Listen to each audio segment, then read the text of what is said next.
So Lance, when I work with teachers a lot, I usually try to bring up an idea of what are their druthers, meaning let's just say we had technology X. What would you want it to do? What would you want your class to look like? What would you like to achieve? If you had your druthers, what would you want? And that's usually the starting point for us to start building things together.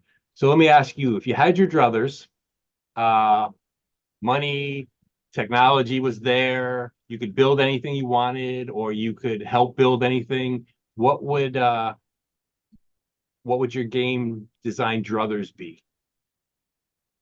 It would be Socrates in a bottle, your own personal Socrates in a digital form. And just making the allusion to how Socrates was a teacher and I what trained Alexander the Great.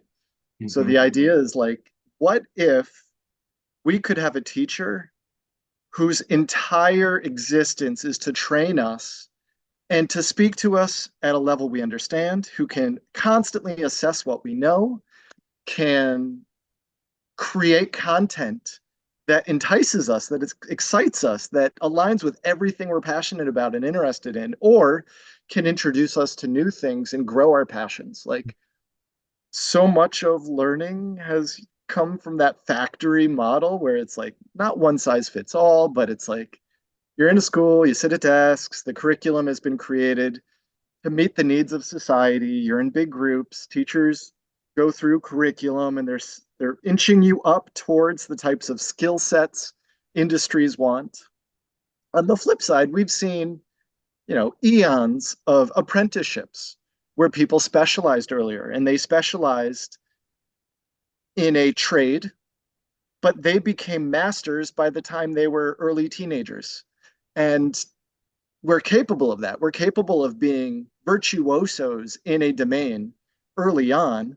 Right. A lot of us have different learning styles. We hear about visual, auditory, and yet so much of training and teaching doesn't really cater to every learning style simultaneously. But what if it could? Um, as a kid, I was reading like Omni and all these great science fiction writers, the cyberpunk authors, and there were a few stories and a few things in their fiction that kind of inspired this idea of Socrates in a bottle.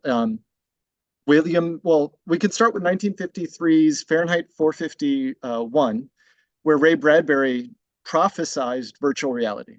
Mm-hmm. His main character's wife would constantly live in this room that was surround TVs in a VR kind of like environment in a interactive soap opera. And that's kind of interesting. What if we do get to be the hero in our own story? Right. Yet, what if that story was developing our skills, our psyche, training us? Like, it doesn't have to just be superficial. It could be an amazing experience. We could be I, falling in love in an environment like that would be strange. And there's movies like She that explores that, but that's separate. There Mm-hmm. is the idea of being able to be a performer. We could be a band, a single person who's in a band that's partially virtual. Mm-hmm. We could we could visit around the world and get to see people maybe even in real time and have simulated virtual interactions with people who are in like rooms across the world and they could explain our culture. We could learn theirs. We could be doing language training from an Right. early age and with such things. So that's one that was VR based. But then Orson Scott Card in Ender's Game had what I think they called the mind game or the fantasy game, where it was this tool that's a game, and the game is like an RPG adventure game. And as you make decisions, the AI is creating the next chapter in the game, and it's constantly psychoanalyzing you, figuring out your personality, your likes, your dislikes, and it's reporting back to a maybe a totalitarian like governmenting structure to figure out how to shape you into the person they want you to be or to test you if you are. But that aside, the dark Right. dystopic implications aside, Mm-hmm. in books like William Gibson's Mona Lisa Overdrive and Neil Stephenson's Diamond Age or Young Ladies Illustrated Primer, they each featured a video game computer that just had a personal relationship with a young girl in both cases. And they were a friend, they were a protector. They would advise them when they're in a new city how to navigate public transit. They would coach them on when anything in the environment was a little dangerous and would help them navigate it safely. It could alert authorities if it needed to. It could order groceries for them. It could teach them how to cook their own food.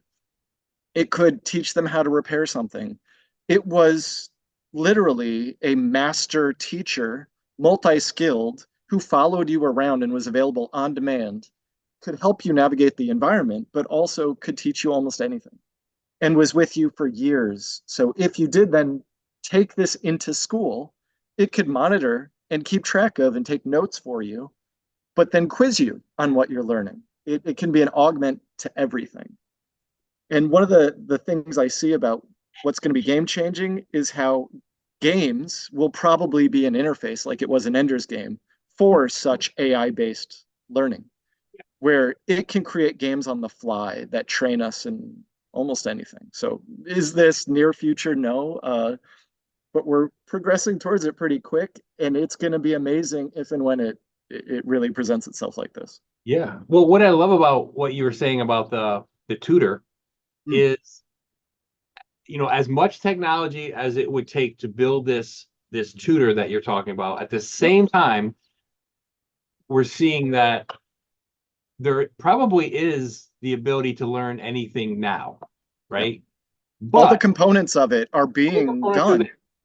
but what I think is missing, and this goes back to the beginning of us, is that we enjoy being taught maybe from a person Yeah. that we can connect with and that we think cares about us in a way and cares about our learning and wants us, though that person is the best person that we want to learn from. So it's going forward, but at the same time, it's going to create that person that we want to be taught by, which is so primal as a human. We want to be Yeah. taught by people who care about us and we care about them and we want to, you know what I mean? It's like it's going forward and back at the same time.